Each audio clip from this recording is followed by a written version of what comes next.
off that UCLA game. Obviously you had a pretty strong performance. How do you think you can carry that momentum into this Colorado game? I would say just continuing to execute and get better at the little things in practice and just keep moving forward so we can progress and be just as good or even better on Saturday. What have you seen from Devin and his improvement the last couple of weeks? Because he wasn't even playing a month ago, and now he's back-to-back games. He's had really good games for you guys. He's been very good in practice. Great teammate. He's a really good leader. And he's just been playing really hard in practice. He's been doing his things. He's been paying attention, very good with attention to detail. So I think that's been a leading cause in what's going on right now. When teams jump off sides like they do and you throw that deep ball, is that the guy you're supposed to look at, or is it just kind of find someone and just chuck it? I mean, he's a mismatch, especially for size. So, I mean, that would be the go-to. Right. Were you expecting them to jump as much as they did offsides? Because I think it was about 4 or 5 of those. And kind of what goes into that? I think we only got one penalty where I was able to throw it. But the other ones, they move so much. It's going to happen eventually. So, yeah, it was bound to happen. How much does it affect specifically what you do when you guys are losing so many offensive linemen to injury like you did on Saturday? I think you had 3 go down in the span of an hour. I wouldn't say it affects anything. Coach Mirabal does a wonderful job with them in preparing the younger guys to get ready for any situation like Saturday, of course, and it's just next man up mentality. So. When you see a guy like Dawson go in and shuffling at both guard spots, just how impressive is that? And how hard is it for a guy to do something like that? Dawson, he works his tail off. He also was in there against Ohio State, one of the best defensive linemen in the country. So, things like that, I think people don't take into account. These guys do have snaps. They do have great reps against great players. So, just them moving around and them understanding what is going on in their position or what else is going around them is really important, and they really take advantage of that. Seems like Ryan's been kind of seamless transition at center. Had you guys had, before Alex went down, a lot of experience doing that? I mean, is that something where you need to develop chemistry and talk about that? We didn't have a lot of experience together before this, but it's rolling right now, and it's moving really well. So. Moorhead said Saturday's game against UCLA was one of the best he's seen from Ryan Walk here at Oregon. And at center, you typically don't know if he does well. You know when he does bad because he snaps the ball over your head or bad snaps. Can you put into context just what he did that was so impressive for you guys? Handling the move calls right in front of his face. The nose was making his move calls. He's moving around a lot. From there to understanding what is in front of him, what fronts, and what our blocking schemes are, he did a hell of a job. So.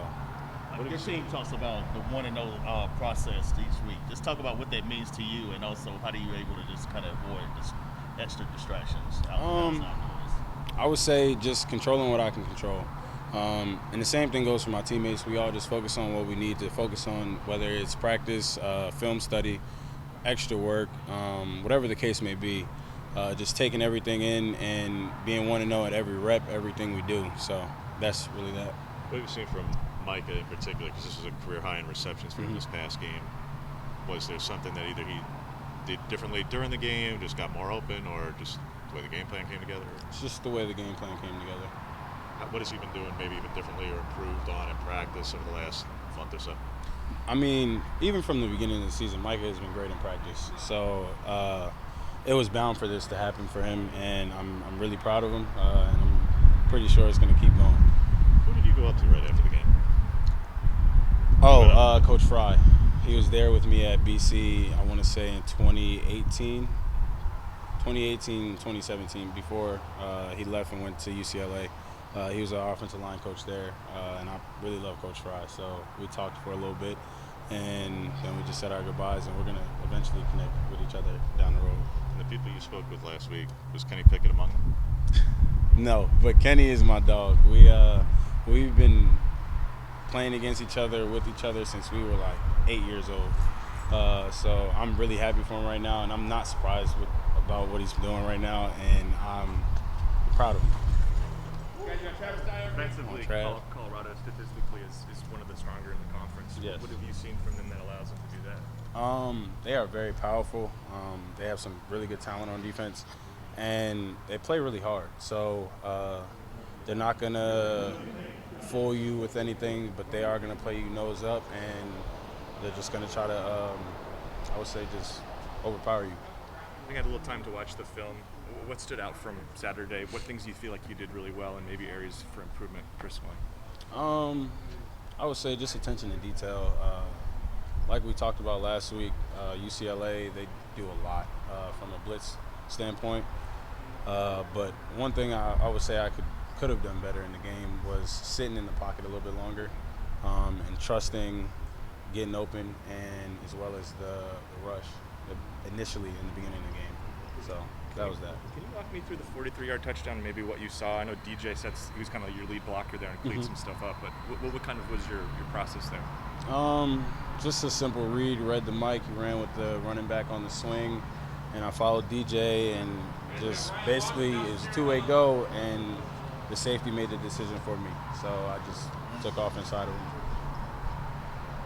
You know, Anthony, after going against a team like UCLA that likes to blitz, give you guys a lot of different looks, that's another road matchup that has been, you know, a lot of your guys' tough games has been coming on the road so far. Coming back to Autzen, how do you think that road experience is going to help you guys? It's always good to go to a place like the Rose Bowl and play against a really good team like UCLA, and then be able to come out on top, come back home, and just got to continue that momentum and just keep playing hard.